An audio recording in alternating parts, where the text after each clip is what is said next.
Hola mundo, ¿cómo están? En esta ocasión vamos a hablar acerca de la imagen que tienen ustedes en pantalla. Es una imagen bastante interesante en cuanto al armado de estas vigas y conexión con la columna. La pregunta es, ¿creen ustedes que haya un error en el armado de estas vigas? ¿La armarían ustedes de manera diferente? Vamos a jugar algo, vamos a pausar el video con la imagen congelada para que ustedes se tomen el tiempo de escribir en los comentarios si es que creen que existe algún error y posteriormente yo les voy a dar la apreciación que tengo respecto de todo este entramado de acero. La imagen la he obtenido de este enlace, no sé si serán ellos los dueños de la imagen, pero les dejo el enlace para que ustedes visiten la página web en caso de que quieran explorarlo un poquito más. Entonces le ponemos pausa al video y luego comienzo con mis apreciaciones.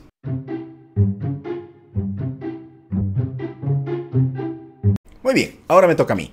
Lo primero que salta a la vista es el espaciamiento tan pequeño entre estribos. Acá probablemente tengamos un espaciamiento de unos 2 a 3 centímetros en los bordes de la viga y cero espaciamiento hacia el centro de la viga. ¿Qué es lo que nos dice la norma? La normativa, la norma ACI, nos indica que nosotros tenemos que espaciar todos los aceros de un elemento horizontal, o sea una viga, en este caso una losa, en una distancia que va a ser la máxima entre 4/3 del agregado más grueso del hormigón, que en este caso va a ser la grava, o 25 milímetros, que generalmente es lo que dicta el diseño. Entonces, la distancia mínima entre estas barras debería ser de 25 milímetros, cosa que parece que se está cumpliendo aquí hacia los bordes, pero no hacia el centro de la viga. Entonces, el hormigón que nosotros vayamos a echar probablemente tenga cierta dificultad de llegar hasta el centro en la parte superior de esta viga. Pero independientemente de lo que nos diga la normativa, cuando nosotros construimos tenemos que darnos cuenta de que además de entrar el agregado dentro de la viga, lo que tiene que ingresar es la vibradora.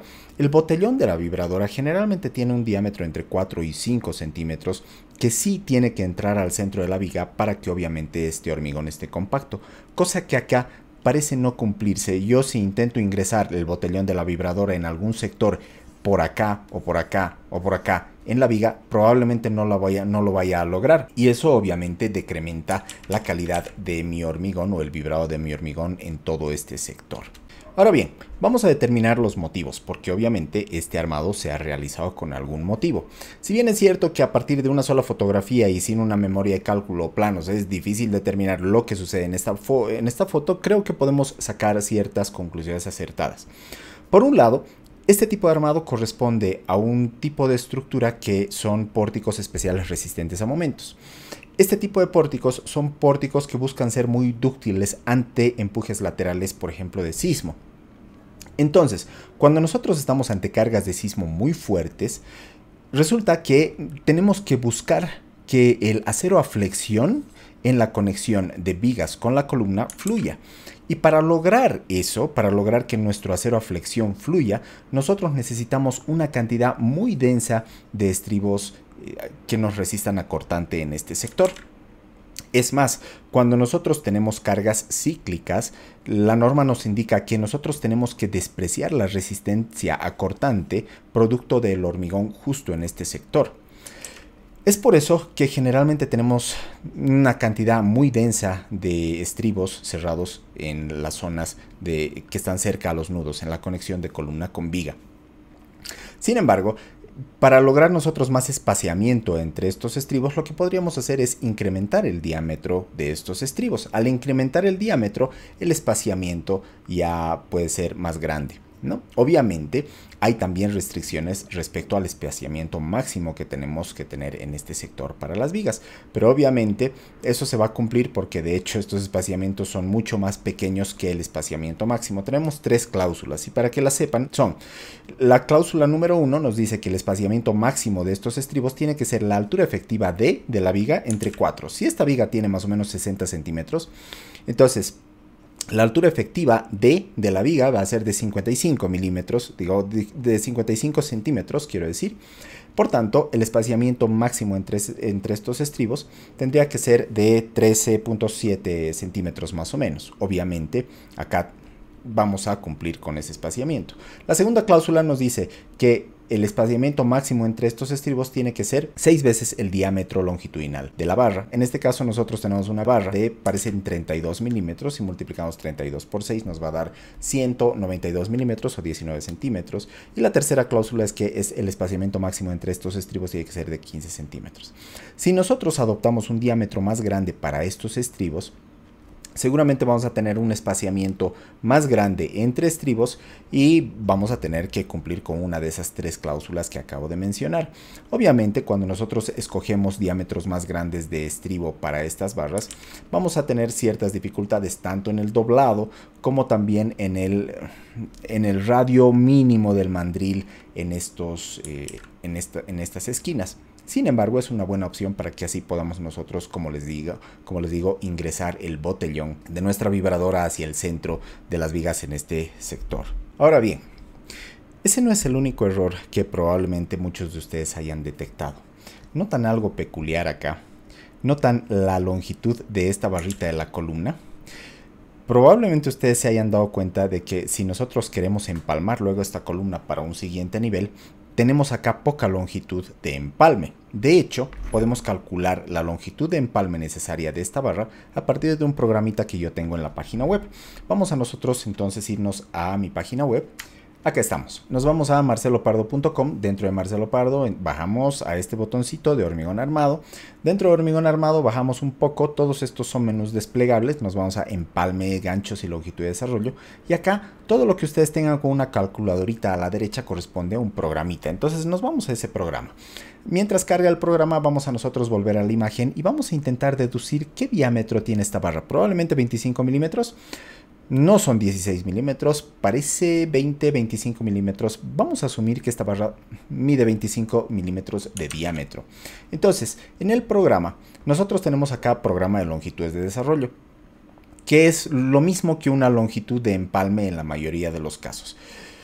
Como nosotros estamos ante una estructura presumiblemente sismo resistente mediante pórticos especiales, tenemos que asumir que estas columnas, producto de la carga lateral por sismo, van a estar traccionadas en una de sus caras en algún momento. Por tanto, el empalme que nosotros tengamos acá de las barras de las columnas van a estar sometidas a tracción.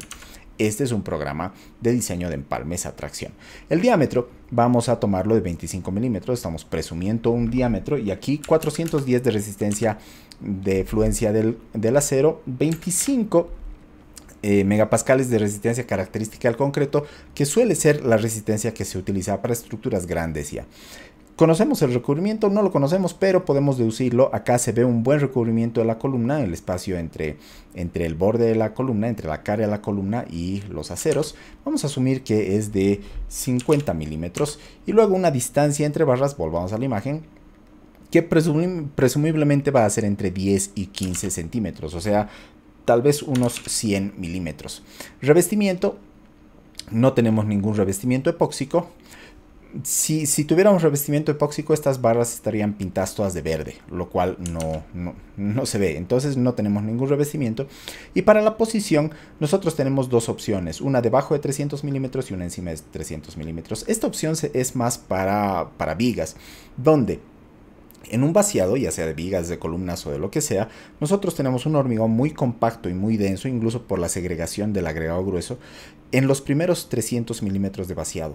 Por encima de esos 300 milímetros, el hormigón ya empieza a acumular más agua y, producto del vibrado, tiene una segregación de las partículas de grava que descienden y suelen ser menores en la parte de arriba del vaciado. Y bueno, y eso se cumple en columnas y en vigas. Por tanto, vamos a escoger nosotros que tenemos un vaciado por encima de 300 milímetros. Hormigón liviano, no tenemos hormigón liviano, calculamos. Por tanto, la longitud de empalme de nuestra columna, de los aceros de nuestra columna, debería ser de 1568 milímetros, 1.5 metros más o menos. Claramente eso no se está cumpliendo acá. Nosotros probablemente tengamos una longitud aquí de unos 50 centímetros. Parece que incluso esta longitud es más pequeña que la viga. Entonces podrán decir ustedes, no, pero acá seguramente lo que van a hacer es un empalme mediante rosca y manguitos, ¿no? ¿A qué se refiere eso? Cuando nosotros queremos hacer un empalme que no sea por solape, que es lo que acabamos nosotros de calcular, nosotros tenemos otras opciones. Nosotros podríamos tener nuestra barra longitudinal, así vertical, y podemos sacarle una rosca aquí a la barra, justo en la punta. Y luego, mediante un acople, un manguito que igual tiene una rosca interna, este acople lo roscamos dentro de la barra.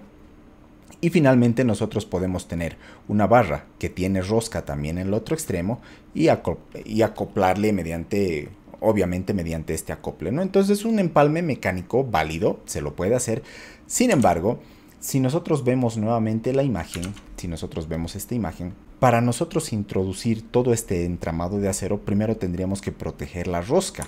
Acá nosotros, o lo que yo haría personalmente es, si este acero tiene rosca y todas las puntas de esta columna, del acero de esta columna, tienen rosca, lo primero que tengo que hacer yo es proteger la rosca. Entonces aquí tendría que poner el acople o el mango en cada una de estas puntas antes de insertar nuestro armado de viga.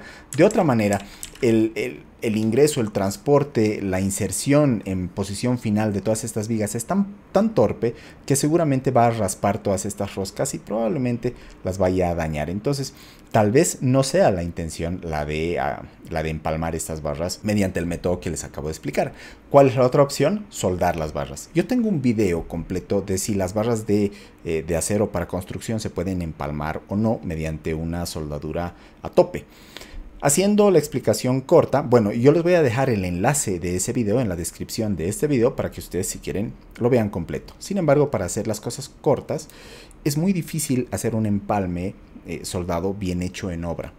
Es muy difícil, a pesar de que se puede en algunos casos, pero no es lo más recomendable. Entonces, bajo todos esos argumentos, yo creo que lo que van a intentar es hacer un empalme por solape. Sin embargo, estamos viendo que la longitud de solape en estos casos es muy corta. Ahora, hay otra opción. La otra opción es de que nosotros acá estemos ante una losa de techo y ya no necesitemos, digamos, empalmar una columna para pisos superiores. Sin embargo, incluso en esos casos, nosotros tenemos que tener una longitud de barras de columna que se vaya a doblar para poder rematar, obviamente, el empalme de la columna hacia la losa y no cortar los aceros al ras, digamos, de la losa como parece que está acá. Entonces en ninguna de las alternativas parece haber una buena solución de empalme de las columnas, ya sea con una columna superior o de empalme hacia la losa. Y ese es tal vez un error mucho más crítico que el espaciamiento de estos estribos. No sé si igual de crítico o mucho más crítico que el que yo he visto en el espaciamiento de los estribos. Por otro lado, yo encuentro otro error, que es el de cómo vamos a insertar nosotros los estribos de la columna una vez colocada la viga o el armado de la viga. Acá probablemente, si me están viendo maestros de obra, me den la solución. Si nosotros tenemos los aceros de la columna acá, así, más o menos así, es fácil, ¿no? Se pueden insertar estribos internos en todo este nudo, simplemente construyendo estribos de un lado de esta forma y luego estribos de esta misma forma, pero insertados del otro lado. Es cierto que se puede. Sin embargo, otra alternativa es armar todo esto en su posición final.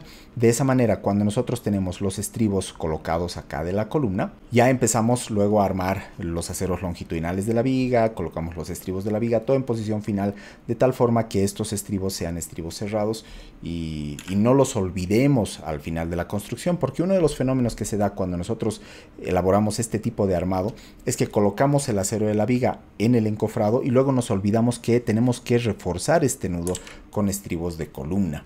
Entonces, bueno, eso aquí yo estoy ya sacando conclusiones a priori y estoy pensando que probablemente se vayan a olvidar de los estribos de la columna acá, cosa que puede que no haya sucedido, ¿no? Bien, ¿cuál es otro error que yo encuentro acá? Cuando nosotros estamos ante un pórtico especial resistente a momento, que nos va a resistir cargas laterales sísmicas muy fuertes, etc., noto una peculiaridad que probablemente muy pocos de ustedes se hayan dado cuenta. Y es el fenómeno de viga débil, columna fuerte. Ustedes ven la sección de columna que nosotros tenemos acá, que más o menos vamos a imaginar que vaya a ser de 45 por 45, no sé. Pero acá tenemos una sección transversal que parece que tuviera una altura de columna mucho más pequeña que la de la viga. ¿A qué me voy con esto? Cuando nosotros diseñamos una estructura resistente a sismo, nosotros necesitamos que la resistencia de la columna sea más alta que la resistencia de la viga para fenómenos de flexión. O sea, si yo tengo una viga que me resiste 100 kilonewtons metro, por decirles, a flexión, la columna tendría que resistirme 5 o 6 quintos de esta resistencia a flexión de la viga, o sea, 120 kilonewtons metro. Eso es lo que la norma nos indica. Sin embargo, eso parece no cumplirse acá. Nosotros tenemos una alta densidad de acero a flexión en estas vigas, pero tenemos muy poco acero a flexión en la columna. Nosotros tenemos una altura o un peralte para flexión en esta viga que estoy estimando que va a estar entre 55 y 60 centímetros, y tenemos una altura para flexión de la columna, obviamente está en la base, no es una distancia horizontal, pero se lo llama altura cuando hablamos de resistencia a flexión de las columnas, y esta altura no parece ser para nada mayor a la altura de la viga. Y ahí nosotros tenemos otro problema de diseño que obviamente habría que corroborarlo revisando las memorias de cálculo, pero a primera vista ese sí parece ser otro error que nosotros detectamos en esta imagen. ¿Qué otros errores ustedes han encontrado en esta imagen? Les invito nuevamente a escribirme en los comentarios si les parece que las apreciaciones que yo tengo son acertadas, también lo pueden hacer. Y principalmente, si es que ustedes creen que yo estoy equivocado en algunas de estas apreciaciones, me interesaría mucho saber qué es lo que ustedes opinan al respecto. Finalmente, este es un video de debate donde se aprende más de los errores, en este caso errores que podrían también ser míos. Les agradezco para los que se hayan quedado hasta el final. Si les ha gustado el video, si les ha servido, les agradecería que me regalen un pulgar arriba y nos vemos como siempre en una siguiente ocasión. Adiós.